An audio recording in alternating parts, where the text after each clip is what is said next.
जय सिया राम दोस्तों। तो आषाढ़ मास की गुप्त नवरात्रि की शुरुआत होने जा रही है कल से, यानी कि 6 जुलाई 2024 से। ये बहुत ही शुभ नवरात्रि कही जाती है, गुप्त नवरात्रि। तो आइए आज हम जानेंगे इन्हीं गुप्त नवरात्रि के बारे में कि कब आपको घट स्थापना करनी है, मुहूर्त क्या है, महत्व क्या है, पूजा विधि क्या है और इन गुप्त नवरात्रों में आप क्या क्या साधनाएं कीजिएगा, क्या पाठ आपको करना चाहिए जिनसे आपको शुभ फलों की प्राप्ति हो। दोस्तों, आषाढ़ मास की गुप्त नवरात्रि का जो प्रारंभ है वो 6 जुलाई 2024 दिन शनिवार से होने वाला है। आषाढ़ महीने की इस नवरात्रि में माँ दुर्गा की शक्ति की उपासना का विधान है। इन दिनों 10 महाविधाओं की साधना की जाती है। वर्ष में आदि शक्ति माँ भगवती की उपासना के लिए 4 नवरात्रि आते हैं। इसमें 2 गुप्त होते हैं और 2 उदय नवरात्रि होती हैं। चैत्र और अश्विन मास की जो नवरात्रि होती हैं वो उदित नवरात्रि कही जाती हैं, तथा आषाढ़ और माघ मास की जो नवरात्रि होती हैं वो गुप्त नवरात्रि के नाम से जानी जाती हैं। देवी भागवत में पुराण के अनुसार जिस तरह एक वर्ष में 4 नवरात्रि आती हैं और जिस प्रकार नवरात्रि में देवी के 9 रूपों की पूजा होती है, ठीक उसी प्रकार गुप्त नवरात्रि में 10 महाविधाओं की साधना की जाती है। गुप्त नवरात्रि विशेषकर तांत्रिक क्रियाएं, शक्ति साधनाएं, महाकाल आदि से जुड़े लोगों के लिए विशेष महत्व रखती हैं। इस दौरान देवी भगवती के साधक बेहद ही ज्यादा कड़े नियमों के साथ इनका व्रत और साधना और पूजन वगैरह भी करते हैं। आइए अब जानते हैं कि गुप्त नवरात्रि का रहस्य क्या है। तो माँ दुर्गा को जो है शक्ति कहा जाता है। ऐसे में इन गुप्त नवरात्रों में माँ के सभी रूपों की पूजा भी की जाती है। देवी की शक्ति की पूजा व्यक्ति को सभी संकटों से मुक्त कर देती है, वह विजय का आशीर्वाद प्रदान करती है। गुप्त नवरात्र भी सामान्य नवरात्र की भांति 2 बार ही आते हैं, एक बार आषाढ़ मास में, दूसरी बार माघ मास में। इन नवरात्र के समय साधना और तंत्र की शक्तियों में इजाफा करने हेतु भक्त इसे करता है। तंत्र एवं साधना में विश्वास रखने वाले इसे करते हैं। इन नवरात्रों में भी पूजन का स्वरूप सामान्य नवरात्रों की तरह ही किया जाता है, जैसे कि चैत्र और शारदीय नवरात्रों में माँ दुर्गा के 9 रूपों की पूजा नियम से की जाती है। उसी प्रकार इन गुप्त नवरात्रों में भी 10 महाविधाओं की साधना का बहुत ज्यादा महत्व होता है। गुप्त नवरात्र में माता की शक्ति पूजा एवं आराधना अत्यधिक कठिन होती है और माता की पूजा गुप्त रूप से ही की जाती है। इसी कारण इनको गुप्त नवरात्रि की संज्ञा दी जाती है। इस पूजन में अखंड ज्योत प्रज्वलित की जाती है। प्रातः काल एवं संध्या के समय देवी की पूजा अर्चना करना होता है। गुप्त नवरात्र में तंत्र साधना करने वाले 10 महाविधाओं की साधना करते हैं। 9 दिनों तक दुर्गा सप्तशती का पाठ भी किया जाता है। अष्टमी या नवमी के दिन कन्या पूजन कर व्रत को पूर्ण किया जाता है। तो गुप्त नवरात्रों में माता आदि शक्ति के समक्ष शुभ समय पर आपको घट स्थापना कर लेनी चाहिए, जिसमें जौ उगने के लिए रखे जाते हैं। इसके एक और पानी का कलश भरा के रखा जाता है, वहीं कलश पर कच्चा नारियल रखा जाता है। कलश स्थापना के बाद माँ भगवती की अखंड ज्योत जलाई जाती है। भगवान श्री गणेश की पूजा की जाती है। उसके बाद श्री वरुण देव, श्री विष्णु देव जी की पूजा भी की जाती है। शिव, सूर्य, चंद्र आदि नवग्रह की पूजा भी की जाती है। उपरोक्त देवी देवताओं की पूजा करने के बाद माँ भगवती की पूजा की जाती है। नवरात्रों के दौरान प्रतिदिन उपवास रखकर दुर्गा सप्तशती और देवी का पाठ भी किया जाता है। गुप्त नवरात्रों में वैसे तो 10 महाविधाओं के पूजन को प्रमुखता दी जाती है। भागवत के अनुसार महाकाली के उग्र और सौम्य 2 रूपों में अनेक रूप धारण करने वाली 10 महाविधाएं हुई हैं। भगवान शिव की यह महाविधाएं सिद्धियां प्रदान करने वाली होती हैं। 10 महाविधा देवी दुर्गा के 10 रूप कहे जाते हैं। प्रत्येक महाविद्या अद्वितीय रूप लिए हुए प्राणियों के समस्त संकटों का हरण करने वाली होती हैं। इन 10 महाविधाओं को तंत्र साधना में उपयोगी और महत्वपूर्ण भी माना जाता है।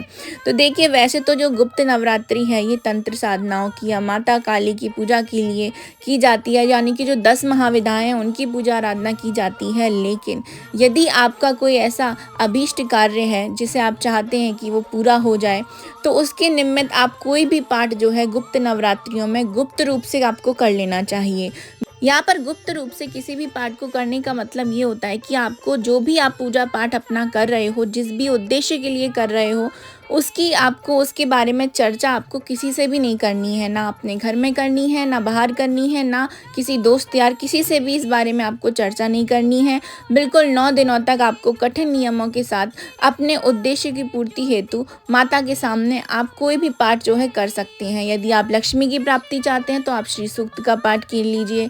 यदि आप संकटों से मुक्ति चाहते हैं तो आप हनुमान चालीसा का पाठ का संकल्प ले लीजिए। आप कोई भी पाठ जो है कर सकते हैं। ये बहुत ही ज़्यादा शुभ फलदायी देते हैं ये जो 9 दिन होते हैं। इनमें आप कोई भी पाठ करते हैं, कोई भी जाप करते हैं, वो आपको 100% रिजल्ट देता ही देता है। तो आइए 10 महाविधाओं के बारे में थोड़ी सी आज हम चर्चा कर लेते हैं। तो जो पहली महाविधा है उनको देवी महाकाली कहा जाता है। तो 10 महाविधाओं में से एक मानी जाती है। तंत्र साधना में तांत्रिक देवी काली के रूप की उपासना किया करते हैं। देवी तारा दूसरी महाविधा।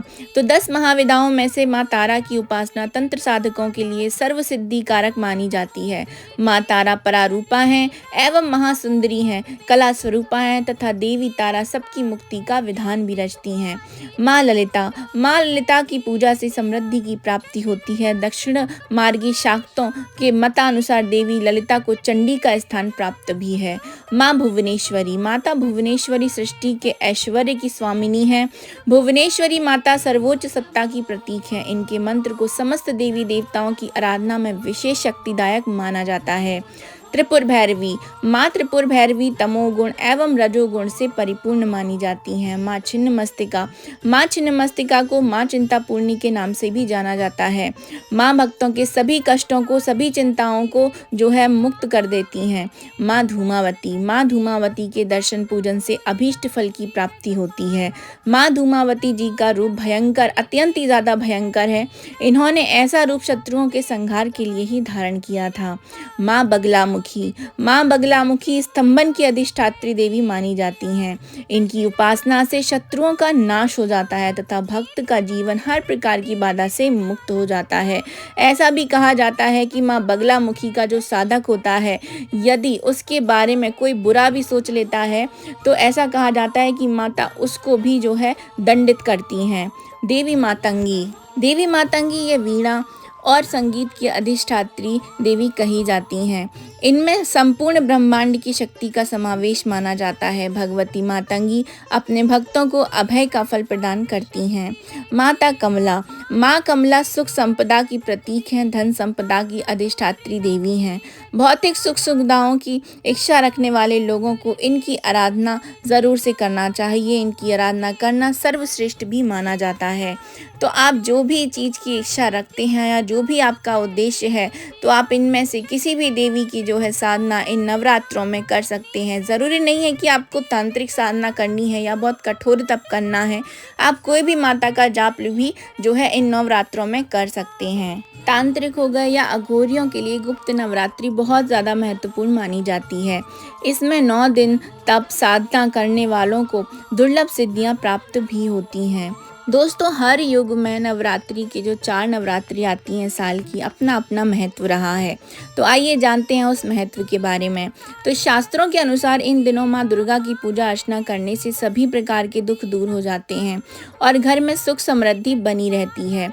हर युग में नवरात्रि का अपना अपना महत्व रहता है। सतयुग में चैत्र नवरात्रि का अत्यधिक प्रचलन था, वहीं त्रेता युग में आषाढ़ मास की गुप्त नवरात्रि का, वहीं द्वापर युग में माघ मास की गुप्त नवरात्रि का और वहीं कलयुग में आश्विन और शारदीय नवरात्रि को बहुत ही धूमधाम से साथ जो है मनाया जाता है। धार्मिक मान्यताओं के अनुसार यह माना जाता है कि गुप्त नवरात्रि की पूजा प्रत्यक्ष नवरात्रि से थोड़ी सी अलग होती है। गुप्त नवरात्रि के नाम में ही इसका अर्थ छुपा हुआ है। तो आइए जानते हैं कि माघ और आषाढ़ में आने वाली गुप्त नवरात्रियों को क्यों गुप्त नवरात्रि कहा जाता है। माना जाता है कि आषाढ़ और माघ मास में आने वाली नवरात्रि को गुप्त नवरात्रि नाम इसलिए भी दिया गया है क्योंकि इसमें गुप्त विधाओं की सिद्धियों के लिए साधना की जाती है। गुप्त नवरात्रि में तंत्र साधनाओं का ज़्यादा महत्व होता है, जिन्हें गुप्त रूप से किया जाता है, इसीलिए यह गुप्त नवरात्रि कहलाती है। इसमें अघोरी तांत्रिक गुप्त महाविधाओं को सिद्ध करने के लिए विशेष पूजा अर्चना करते हैं। साथ ही साथ यह मोक्ष की कामना के लिए भी यह महत्वपूर्ण मानी जाती है। जी हाँ, सिर्फ जो गुप्त नवरात्रि है सिर्फ तंत्र साधनाओं के लिए नहीं, बल्कि ये जो मोक्ष प्राप्त करना चाहते हैं जो लोग, उनके लिए भी ये गुप्त नवरात्रियां बहुत ही महत्वपूर्ण मानी जाती हैं। आइए अब हम थोड़ा सा अंतर जान लेते हैं कि गुप्त नवरात्रियों में और प्रत्यक्ष नवरात्रियों में आखिर अंतर क्या होता है। तो माना जाता है कि गुप्त नवरात्रि गृहस्थ लोगों नहीं मनाते हैं। यह सिर्फ उन लोगों के लिए होती है जो तंत्र साधना और वशीकरण में विश्वास रखते हैं। इसीलिए गृहस्थ लोगों को गुप्त नवरात्रि में भी नवदुर्गा की पूजा करनी चाहिए। नवदुर्गा यानी कि जो प्रत्यक्ष देवियां हैं, जो सौम्य देवियां हैं, उनकी पूजा करना चाहिए गृहस्थ लोगों को। तो प्रत्यक्ष नवरात्रि में जहाँ सात्विक साधना, नृत्य, उत्सव मनाया जाता है, वहीं गुप्त नवरात्रियों में ऐसा नहीं किया जाता है। प्रत्यक्ष नवरात्रि सांसारिक इच्छाओं की पूर्ति के लिए मनाया जाता है, लेकिन यदि गुप्त नवरात्रि की हम बात करें तो इसमें इच्छाओं की पूर्ति और मोक्ष की कामना हेतु जो है सिद्धियां प्राप्त करने के लिए पूजा की जाती है। मान्यता तो यहाँ तक भी है कि प्रत्यक्ष नवरात्रि वैष्णवों की है और गुप्त नवरात्रि शैव और शाक्तों की मानी जाती है। प्रत्यक्ष नवरात्रि की देवी माँ पार्वती मानी जाती है, वहीं गुप्त नवरात्रियों की देवी माता काली मानी जाती हैं। तो ये जो कुछ अंतर है जो गुप्त नवरात्रियों में और प्रत्यक्ष नवरात्रियों में माना जाता है, वो यहाँ पे मैंने आपको बता दिया है। लेकिन मैं आप लोगों को एक बात और बताना चाहती हूँ कि जो गुप्त नवरात्रियाँ होती हैं, ठीक है, गृहस्थ लोगों को जो है तांत्रिक या अघोरी साधना तो वो नहीं कर सकते हैं, लेकिन ये जो गुप्त नवरात्रियों का समय होता है 9 दिन का, ये बहुत ही ज़्यादा शुभ समय माना जाता है। तो जिनकी भी आप पूजा करते हैं डेली, या जो भी जिनको भी आप अपना इष्ट मानते हैं, जिन भी भगवान में आप अपना विश्वास रखते हैं, आप उनसे रिलेटेड किसी भी मंत्र का जो है जाप कर सकते हैं। यदि आप हनुमान जी के भक्त हैं तो आप हनुमान चालीसा, सुंदरकांड का जो है पाठ कर सकते हैं। प्रतिदिन कीजिए, 9 दिन गुप्त रूप से कीजिए, तो आपको बहुत ही ज़्यादा जो है इसके लाभ देखने को मिलते हैं। ऐसा भी कहा जाता है कि नॉर्मल डेज में आप जो भी पूजा पाठ या मंत्र जाप करते हैं उसका उतना अधिक फल नहीं प्राप्त होता है जितना कि यदि आप नवरात्रि के दौरान वो पाठ करते हैं तो उसका बहुत ज़्यादा आपको रिजल्ट देखने को मिलता है। तो ये थी मेरी छोटी सी इन्फॉर्मेशन गुप्त नवरात्रि व्रतों के बारे में और प्रत्यक्ष और गुप्त नवरात्रि में क्या अंतर है उसके बारे में। ये आप सबको कैसे लगी है कमेंट बॉक्स में ज़रूर से बताइएगा। तो मैं लेती हूँ आप सभी से विदा। हम मिलेंगे नेक्स्ट वीडियो में नेक्स्ट इन्फॉर्मेशन के साथ। अभी के लिए आप सभी लोगों को जय जय सिया राम और गुप्त नवरात्रि की बहुत बहुत शुभकामनाएं। माता दुर्गा की कृपा आप सभी पर ज़रूर से बनी रहे।